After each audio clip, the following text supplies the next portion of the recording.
Comrade ये बताइए, जो वर्तमान सरकार है योगी सरकार, वो कह रहे कि जब शासन सत्ता में समाजवादी पार्टी थी तो अखिलेश यादव और शिवपाल यादव जो है कि झोला लेकर भर्तियों में पैसे वसूलने का कार्य करते थे, और हमारी सरकार में जो है कि इस तरह की गतिविधियां नहीं हो रही हैं।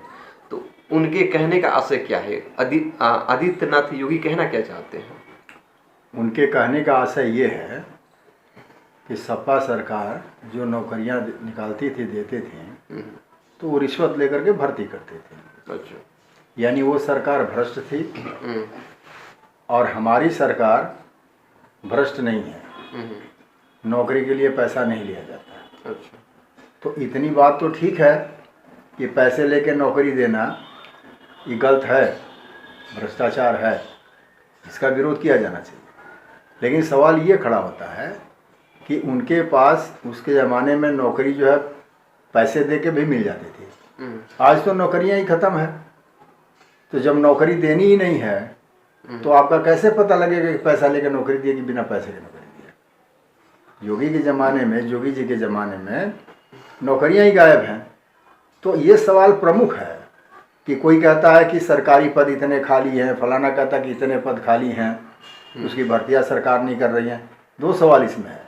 एक तो ये कि सरकारें भर्तियां क्यों नहीं कर रही हैं, दूसरा ये है कि इतने पद खाली हैं, भर्ती करने का बात छोड़िए, जितने काम करने वाले लोग हैं उनको छांट करके निकाला जा रहा है, उल्टी धारा बह रही है।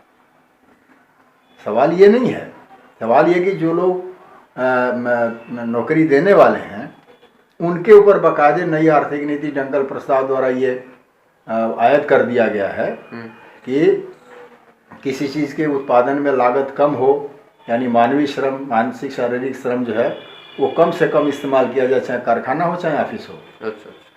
तो नौकरियां जो है, सरकारी नौकरियां कई वो डेड पोस्ट हो गई हैं, जिनका रिटायरमेंट हो गया वो पोस्ट नहीं भरी जाएगी। सरकार की तनख्वाह देने के लिए पैसे नहीं हैं, क्योंकि पूंजीपतियों के लिए पैसे हैं लेकिन इनके लिए पैसे नहीं हैं। तो नौकरियां इसलिए ख़त्म की जा रही बाकायदे। इसलिए छात्रों, नौजवानों को ये दिमाग में रखना चाहिए कि नौकरियां, फिर उसमें आरक्षण, जिसको लेके इतना हंगामा करते हैं, पहले उनको इस पर लड़ना चाहिए कि नौकरियां पाएं, नौकरियों की खोज करनी चाहिए, नौकरियों के लिए लड़ाई लड़नी पड़ेगी। पुराने समय में जब पुरानी आर्थिक नीति थी तो उसमें बाकायदे जो है सरकार लोगों को काम दिया करती थी। अच्छा। सरकारी क्षेत्र में उद्योग, सेवा, व्यापार सब होते थे, यातायात, संचार व्यवस्था, सारी चीज़ें। क्योंकि सरकारी क्षेत्र था, सरकार का कोई निजी प्रॉपर्टी थी नहीं किसी नेता की कि मुनाफा होगा तो कम से कम लोगों को उसमें नौकरी दिया जाए, मशीनीकरण, तकनीकी नहीं लगाई जाए जिससे मुनाफा ज़्यादा बढ़ेगा, बेकार किया जाए लोगों को।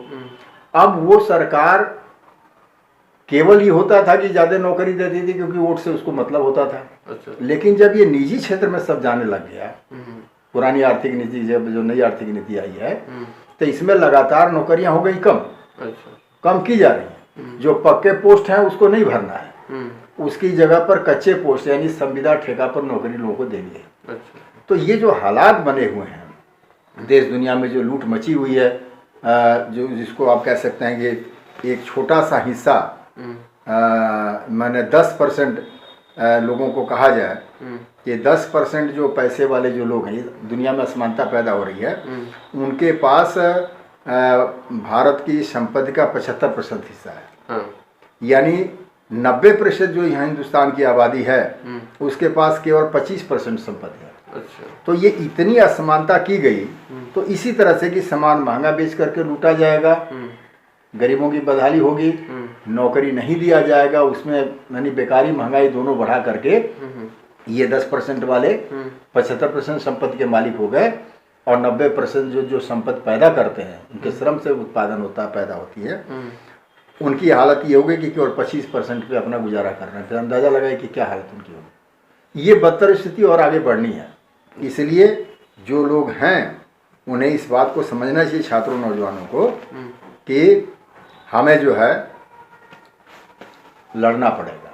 अच्छा। और चाहे चुनावी राजनीति हो चाहे गैर चुनावी राजनीति हो, वो दोनों में हमें अपने सवालों पर उनको देखना पड़ेगा, प्रतिनिधियों को, नेताओं को, कि पूंजीपतियों का पक्षधर है कि आम जनता का पक्षधर है, उसके हिसाब से फैसला करना पड़ेगा और फिर संघर्ष करना पड़ेगा। इसके अलावा कोई रास्ता नहीं। ठीक।